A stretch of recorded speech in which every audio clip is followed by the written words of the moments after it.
to the very end, we're going to have a moderator session after that as well. Okay, yeah.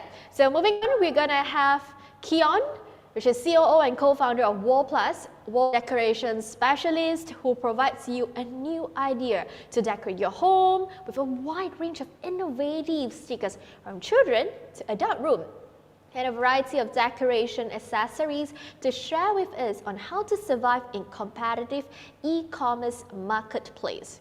So we'll be talking more towards selling to UK, preparing your business for international success, how to create go-to-market approaches within different countries, how to craft and successful global marketing strategies, and crush the challenges that you might face in overseas sales. Of course, the most important thing, actionable cross-border shipping and logistics management tips. So ladies and gentlemen, get your notepad ready with your questions all listed down for our next speaker. Please join me to welcome Keon.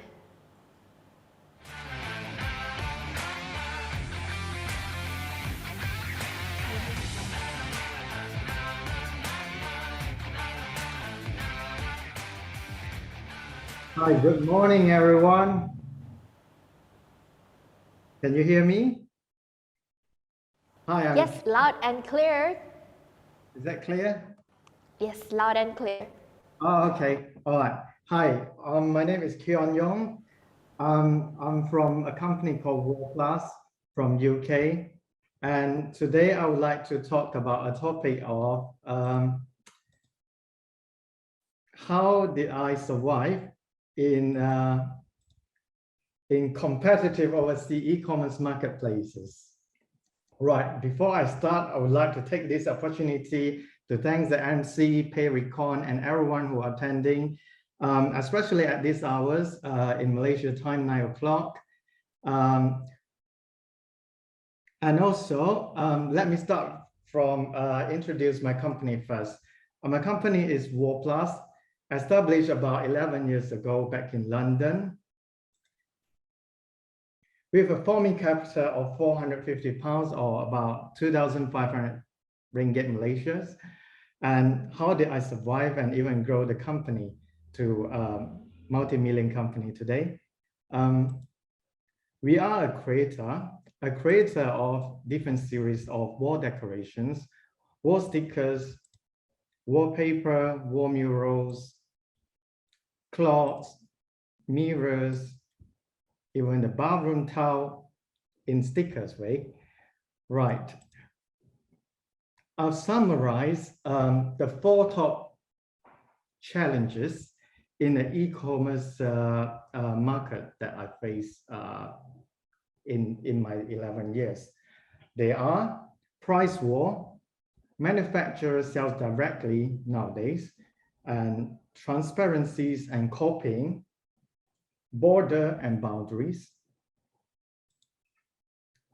Let me talk about the first key challenges. The number one key factor of e-commerce world is price war, indeed.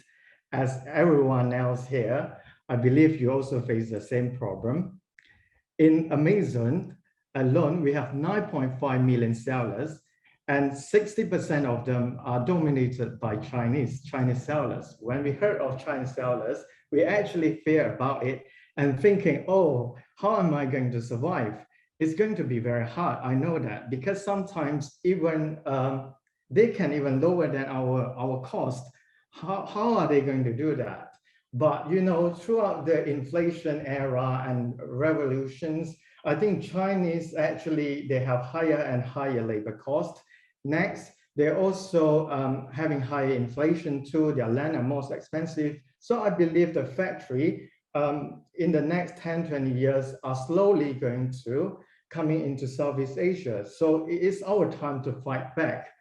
We don't see many Southeast Asian sellers here, but in future, I believe the proportion is going to be growing bigger and bigger. The next second key challenges is manufacturers sell directly.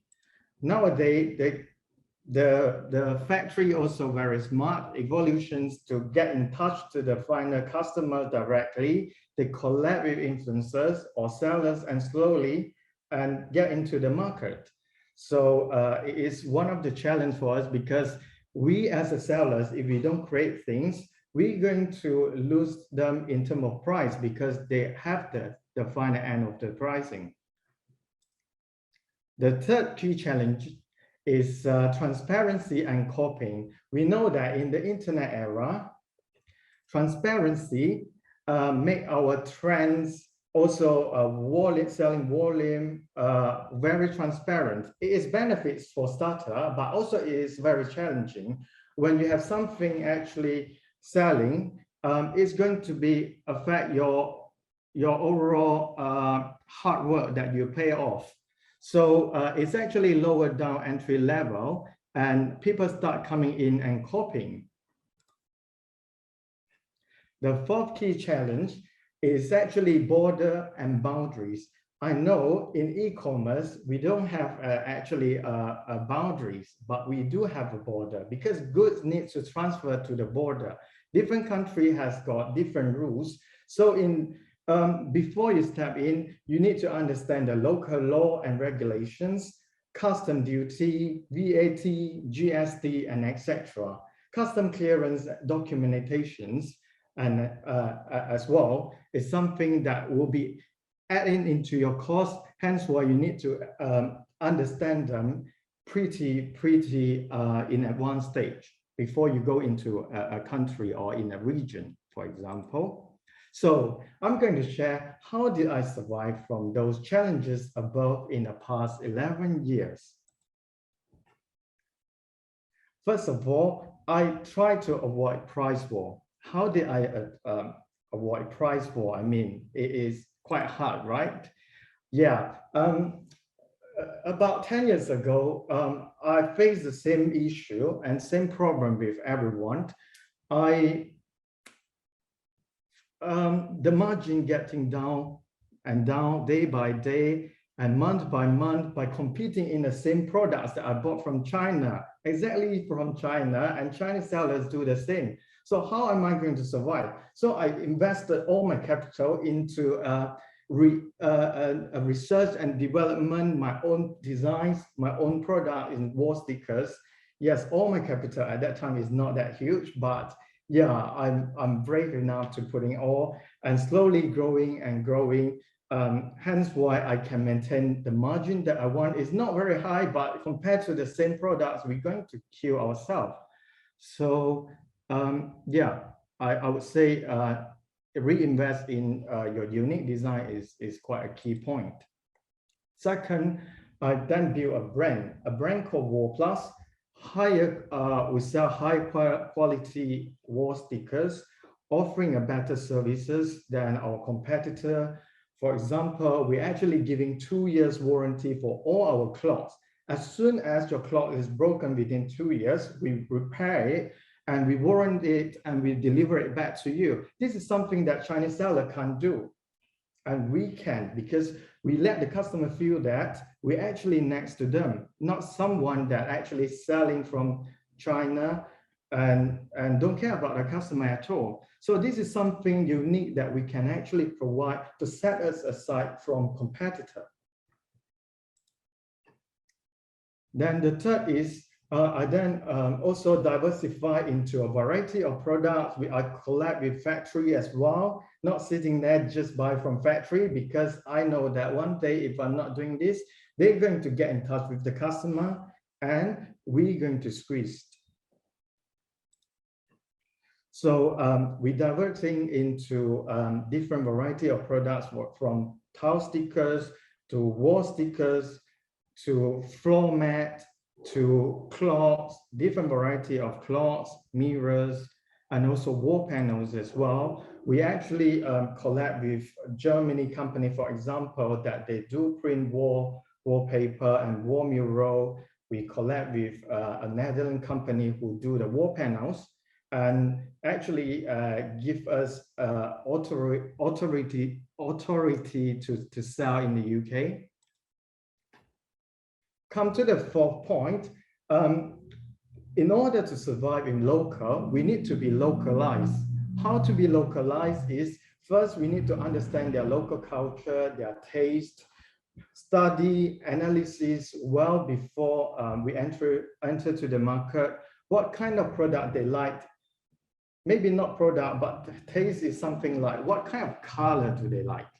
So color actually is different to every country, what kind of, for example, furniture they like. And that it will help you to actually not waste your money that much, I would say. Then we find a fulfillment center to act as us. Thanks for example, when we expand to the USA, we have a Cyprus fulfillment, who also a speaker in probably, I think, tomorrow or the day after, to fulfill our products.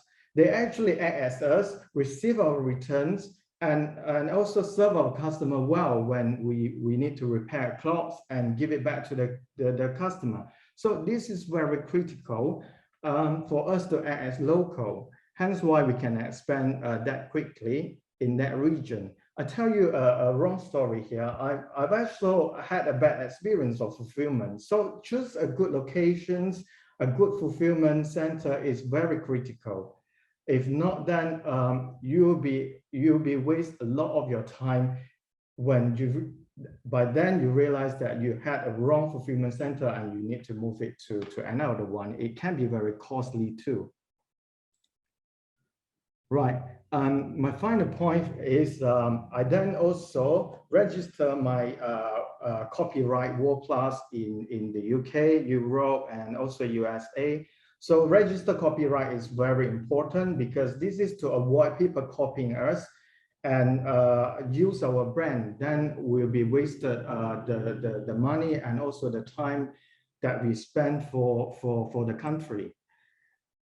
And also, apart from your logo copyright, but also your design right, you need to publish it as soon as you actually have the designs, even before it launched, to avoid people copying you or avoid people actually come to steal your idea and sell it in the market, or later they sell exactly the same thing with a lower quality and lower price. That is the most dangerous things, I would say. In summary, my idea is we need to always be innovative and avoid price war, especially we are not a manufacturer, but we must be a creator at all times. This journey for me, it starts from innovations and be creative. Price war killing margins, not that I can't win, but we don't want to win in a war in our own land. Hence why we will try to avoid that. That's about all about my sharing session today. Thank you very much. And yeah, I'll pass it back to Vivian, our MC today. Thank you very much.